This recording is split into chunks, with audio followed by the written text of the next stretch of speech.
CM Dhami ने world book of records London के पदाधिकारियों का आभार जताते हुए कहा कि डॉक्टर राकेश कुमार की इस उपलब्धि से देश प्रदेश का मान बढ़ा है। मुख्यमंत्री ने प्रशासनिक सेवा में लोक सेवा आयोग अध्यक्ष के योगदान की सराहना की। सीएम धामी ने कहा कि यूकेएसएससी पेपर लीक कांड के बाद लोक सेवा आयोग को भर्ती परीक्षाओं का जिम्मा दिया गया और इस जिम्मेदारी को डॉक्टर राकेश कुमार की अगुवाई में लोक सेवा आयोग ने बखूबी निभाया। अब हम तैयार हैं, जो भी आप लोग डिसीजन लेंगे, जो भी सरकार डिसीजन लेगी, और हमने कैबिनेट में फैसला करा कि जो भी इसकी अधीनस्थ सेवा चयन आयोग में जो भी उसकी औपचारिकताएं होती हैं, उन औपचारिकताओं के समेत हम जो है सारा का सारा ट्रांसफर करते हैं लोक सेवा आयोग को। और मैंने जब आपसे कहा कि अब आपके ऊपर भी बड़ी जिम्मेदारी आ गई है, उसने कहा साहब हम लोग इसी जिम्मेदारी के लिए तैयार हैं। और मुझे बहुत अच्छा लगा, इन्होंने कहा मुझे और भी ज़्यादा करना होगा कुछ तो मैं वो भी करूँगा।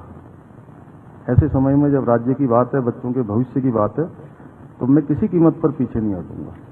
और सितंबर माह में हमने ये ट्रांसफर किए, आपने अक्टूबर माह में उसके विज्ञापन समेत सारा कैलेंडर जारी कर दिया और भर्ती की प्रक्रिया प्रारंभ हो गई। ये अपने आप में बहुत बड़ी बात है, ये सामान्य बात नहीं है। मुख्यमंत्री ने लोक सेवा आयोग अध्यक्ष की उपलब्धि और कार्यशैली से युवा अधिकारियों को सीख लेने की बात भी कही। सीएम ने कहा कि मुश्किल हालात में जिम्मेदारी लेकर काम को पूरा करने वाले अधिकारी से सभी को प्रेरणा लेनी चाहिए। ब्यूरो रिपोर्ट, हिंदी खबर।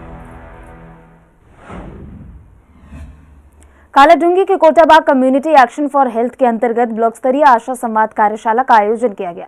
कार्यक्रम में मुख्य अतिथि के रूप में कालाढूंगी के विधायक मयंक तिवारी समेत कई लोगों ने शिरकत की, जिनका चिकित्सा अधिकारी डॉक्टर ऐश्वर्य कांतपाल ने भव्य स्वागत किया। कार्यक्रम में आशाओं को टीबी रोगियों की पहचान और साथ ही साथ उपचार समेत कई विषयों पर जानकारी दी गई। आज राष्ट्रीय स्वास्थ्य मिशन के तहत आशा जनसंवाद कार्यक्रम का आयोजन किया गया। आज जो था आशाओं का बेसिकली जनसंवाद के उसमें था, जिसमें इनका VHSNC जो कि जिसको हम बोलते हैं ग्रामीण स्वास्थ्य स्वच्छता एवं पोषण समिति, ये एक्चुअली इसका आरंभ हुआ था 2 अप्रैल 2005 में, जिसके तहत ये उद्देश्य था जिससे कि हमारा जो गांव है, हमारे जो समाज की सबसे छोटी इकाई है, तो इस वजह से 85% जो है हमारे स्वास्थ्य संबंधी सेवाएं जो हैं ग्रामवासियों को गांव में ही मिल जानी चाहिए। इसके बेसिकली इस समिति का ये उद्देश्य है। मुख्यमंत्री पुष्कर सिंह धामी के निर्देश पर लक्खीबाग चौकी प्रभारी को निलंबित कर दिया गया है। देहरादून के कोतवाली क्षेत्र में हुई मारपीट की घटना में सब इंस्पेक्टर की लापरवाही पर यह कार्रवाई की गई है। मुख्यमंत्री ने इस घटना को गंभीरता से लेते हुए सब इंस्पेक्टर पर कार्रवाई के निर्देश दिए थे। रिपोर्ट देखिए।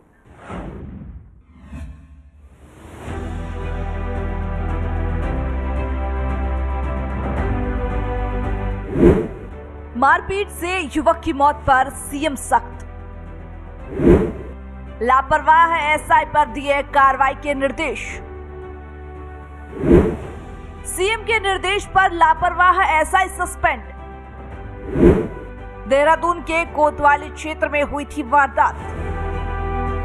देहरादून के प्रिंस चौक के पास 25 नवंबर को हुई मारपीट की घटना में विपिन रावत नाम के युवक बुरी तरह से घायल हो गया था।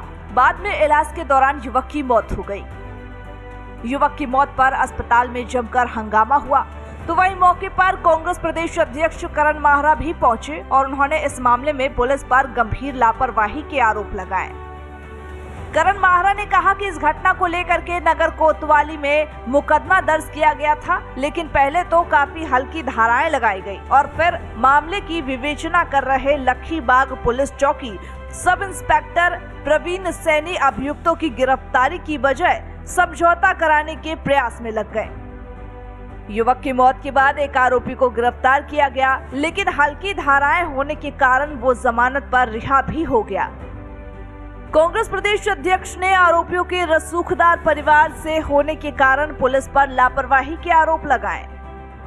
पहले विपिन रावत के ऊपर आक्रमण होता है, कुछ अनजान लोग आके बेसबॉल के बैट से इससे उसकी पिटाई करते हैं। रिपोर्ट होती है, थाना इंचार्ज लगातार लड़के के पिता पे दबाव डाल रहा होता है कि आप कंप्रोमाइज़ कर लीजिए, लेकिन बहुत बुरी हालत थी, इनने कंप्रोमाइज़ नहीं किया। बहुत हल्की धाराएं लगाई गई और वो जब लड़का विपिन रावत सुबह 3 बजे मरता है, उसकी मृत्यु हो जाती है अस्पताल में, तब वो आनंद फानंद में उसको गिरफ्तार करते हैं और इतनी हल्की धाराएं लगाते कि हाथों हाथ उसकी जमानत हो जाती है। हमने मांग की है कि 302, 307 लगे और दोबारा से वो चारों लोगों की गिरफ्तारी हो, 4 या 5 जितने लोगों की गिरफ्तारी हो। सीसी फुटेज, कैमरे की जो फुटेज है उसको सुरक्षित रखा जाए और इसको न्याय मिले। मुख्यमंत्री पुष्कर सिंह धामी तक इस मामले की शिकायत पहुंची, जिस पर सीएम धामी ने एसएसपी देहरादून को लापरवाही बरतने वाले इंस्पेक्टर पर कार्रवाई के निर्देश दिए। मुख्यमंत्री के निर्देश पर एसएसपी ने सब इंस्पेक्टर को सस्पेंड कर दिया। मुख्यमंत्री धामी ने इस घटना के आरोपियों पर सख्त कार्रवाई के निर्देश भी दिए। सीएम ने कहा कि आरोपी कितने भी रसूखदार हो, उन्हें कानून के शिकंजे में लाकर उन पर कानूनी कार्रवाई सुनिश्चित की जाए। ब्यूरो रिपोर्ट, हिंदी खबर।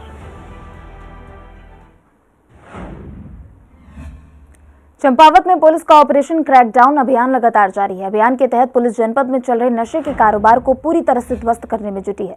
वहीं आज लोहाघाट पुलिस टीम ने एसओ मनीष खत्री के नेतृत्व में 8.36 ग्राम स्मैक के साथ 2 अभियुक्तों को गिरफ्तार किया है। वहीं अभियुक्त रवि के कब्जे से 4.28 ग्राम और उमेद सिंह के कब्जे से 4.8 ग्राम स्मैक बरामद कर उन्हें गिरफ्तार कर लिया गया है। चंपावत प्रभारी पुलिस क्षेत्राधिकारी अविनाश वर्मा ने जानकारी देते हुए बताया कि दोनों अभियुक्तों के खिलाफ एनडीपीएस एक्ट में मुकदमा दर्ज किया गया है।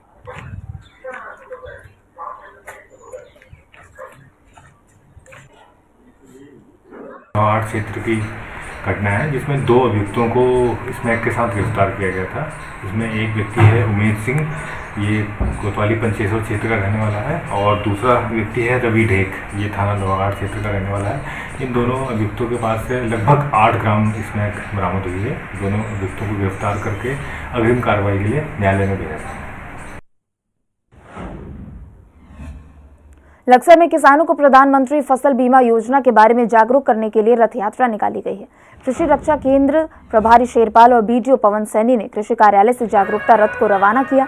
इस दौरान शेरपाल ने कहा कि किसानों को इस योजना के जरिए लाभ पहुंचाना हमारा कर्तव्य है।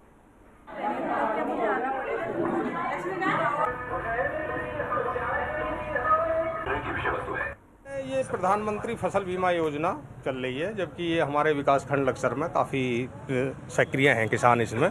पिछली भी गत वर्षों में किसानों ने इस पे फसलों का बीमा कराया है, धान का भी और गेहूं का भी, जिसमें जिन किसानों का नुकसान हुआ है उनको उसका जो है भरपाई भी हुई है, उन्हें पैसा भी उसका मिला है नुकसान का। और अभी भी यही है आशा कि कुछ लोगों ने तो कब से 50-60 किसानों ने तो करा भी लिया और ज़्यादा से ज़्यादा कराएंगे। ये प्रचार प्रसार के लिए ये रथ गांव-गांव जाएगा और किसानों को बताएगा कि इससे क्या फ़ायदे हैं, क्या लाभ हैं, और किसान इस योजना से जुड़ेंगे जो किसानों को इसका फ़ायदा होगा। यहाँ जो होता है इस जनपद में, हमारे यहाँ खाली गेहूँ का बीमा है कृषि विभाग से, और उद्यान विभाग में फसल और इसका सब्जी का और आम का। खबर टिहरी से है, जहां शहर की आंतरिक सड़कों के लिए बजट नहीं मिल पा रहे। नगर पालिका अध्यक्ष ने कहा कि बजट आते ही आंतरिक सड़कों की मरम्मत होगी। नया टिहरी मास्टर प्लान शहर की आंतरिक सड़कों की हालात खराब है। वहीं 32 किलोमीटर के दायरे के अंतर्गत सड़कें बनानी है। और नगर पालिका अध्यक्ष सीमा किरसाली का कहना है कि कई बार उन्होंने मुख्यमंत्री और प्रशासन को इसके लिए पत्र भी लिखा है, लेकिन कोई सुनने को तैयार नहीं है। जब आंतरिक सड़कों के लिए 12 करोड़ से ज्यादा का बजट आएगा, तभी आंतरिक शहर की सड़कों की हालात में सुधार होगा। बजट की बात करें तो 12.5 करोड़ के लगभग हमें नगर पालिका लिए चाहिए। कम से कम 40 या 32 किलोमीटर शायद इनकी हमारे पास है। और हम थक गए हैं, पत्र लिख के मुख्यमंत्री को, जो हमारे मदन कौशिक जी थे उनको हमने पत्र लिखा था, लेकिन आज तक उसका कहीं समाधान नहीं हुआ। और अगर 2-2.5 लाख का काम तो वो गड्ढे भरात का ही होगा, उसमें उंगलियां भी उठेंगी, और 2-2.5 लाख में कोई सड़कों का काम तो होता नहीं है। तो हम भी मजबूर हैं, क्योंकि सरकार जब सुन ही नहीं रही है, तो रोड तो सबकी है, या फिर नगर पालिका कोई अटैच ही ना करते ये रोडें, अगर बजट इनके पास नहीं था। भारत को G20 की अध्यक्षता मिलने की खुशी में देश भर की 100 ऐतिहासिक और राष्ट्रीय इमारतों को रंग बिरंगी लाइटों और G20 के लोगों से जगमग किया गया है। वहीं इन सभी धाराओं में उत्तराखंड के जागेश्वर मंदिर समूह को भी शामिल किया गया। दिल्ली से पहुंची टीम ने मंदिर को सतरंगी लाइटों और G20 के लोगों से सरोवर कर दिया।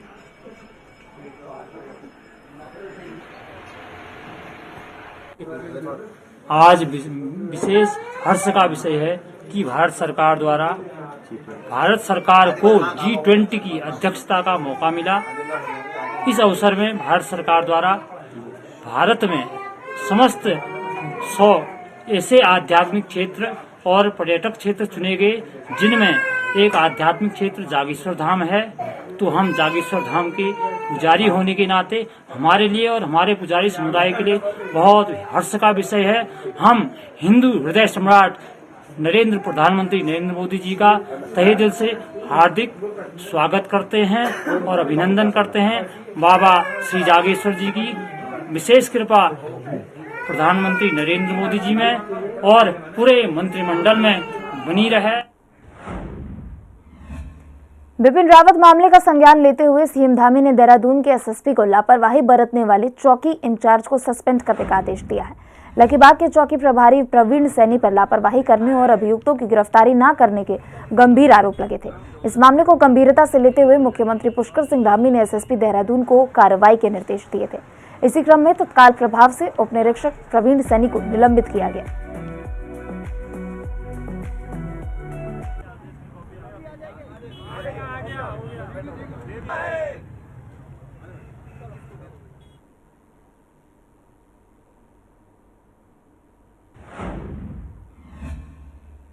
जशपुर में बीजेपी नेता और पूर्व विधायक डॉक्टर शैलेंद्र मोहन सिंघल ने अपने कार्यालय में प्रेस कॉन्फ्रेंस आयोजित की।